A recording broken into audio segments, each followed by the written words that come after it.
Hello viewers, welcome my YouTube channel.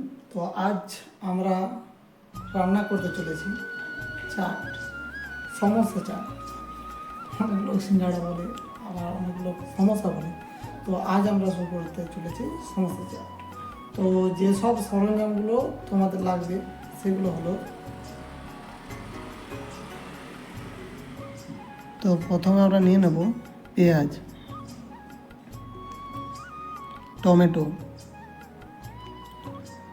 ধনেপাতা, শসা, গাজর, লঙ্কা এবং পরিমাণ মতো ঘুগনি। প্রথমে শসার খোসা ছাড়িয়ে শসাটিকে ভালোভাবে কুচি কুচি করে কেটে নেব।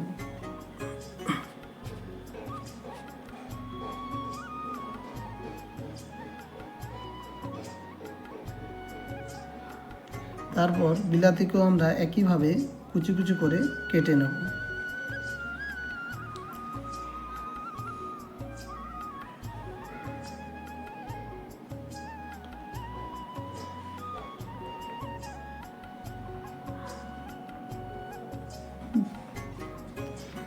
বিলাতি কাটার পর পেঁয়াজটিকেও আমরা সেই একইভাবে কুচি কুচি করে কেটে নেব।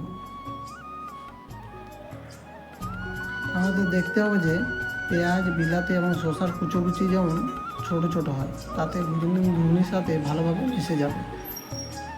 আর যদি বড় বড় হয় তাহলে মুখে লাগবে, খেতে ভালো লাগবে না। আমাদেরকে নজর রাখতে হবে পেঁয়াজ, বিলাতি এবং বাকি সরঞ্জাম কুচিগুলো যেমন ছোট ছোট হয়।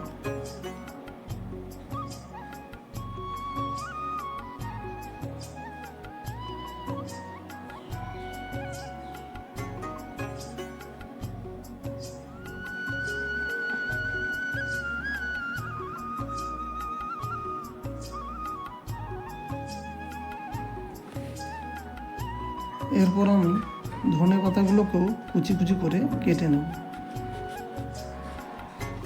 তারপর লঙ্কাগুলোকেও সে একইভাবে কুচি কুচি করে কেটে নেব।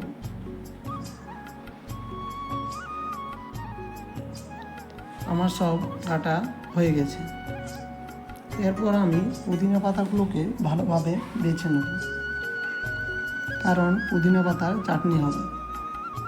পুদিনা পাতার চাটনি খেতে আমার খুব ভালো লাগে। আপনারা চাইলে সসের ব্যবহার করতে পারেন।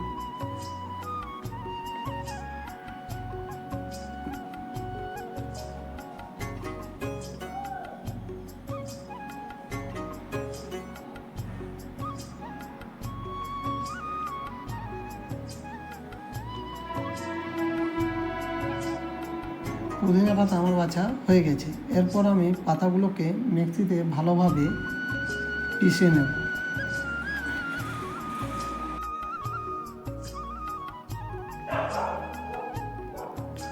প্রথমে আমি সিঙ্গাড়াগুলোকে থেতো করে নিলাম।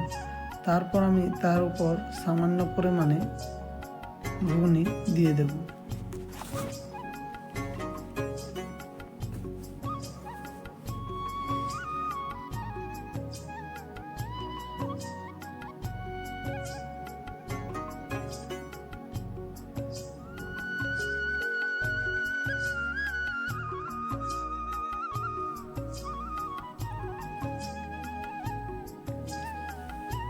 ঘুগনি দেওয়া হয়ে গেছে।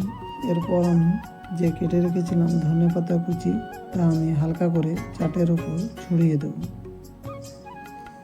এরপর আমি পেঁয়াজ কুচি সামান্য পরিমাণে চাটের উপর আমি দিয়ে দিলাম। এইভাবে আমার কেটে রাখা বিলাতি কুচি, গাজর কুচি এবং শসা কুচি সব সামান্য পরিমাণে চাটের উপর আমি দিয়ে দেব।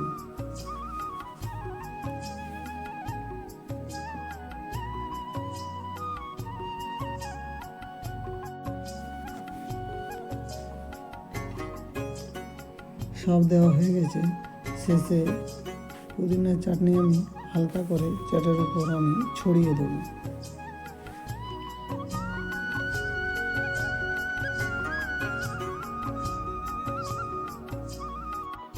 আপনারা চাইলে চেনাচুর দিতে পারেন। আমার চেনাচুর ভালো লাগে না, তাই আমি দিলাম না।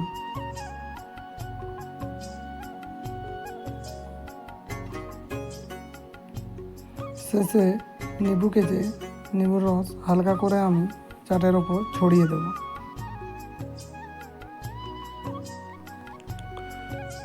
আমার চাট তৈরি হয়ে গেছে, খেয়ে দেখি খেতে কেমন হয়েছে। এটি তো খেতে দোকানের মতোই, আপনারা চাইলে বাড়িতে তৈরি করে নিতে পারেন। ওকে বন্ধুরা, ভিডিওটি আমি এখানে শেষ করছি। আপনারা ভালো থাকবেন। পরবর্তী ভিডিও খুব তাড়াতাড়ি ইউটিউব চ্যানেলে চলে আসবে। ধন্যবাদ।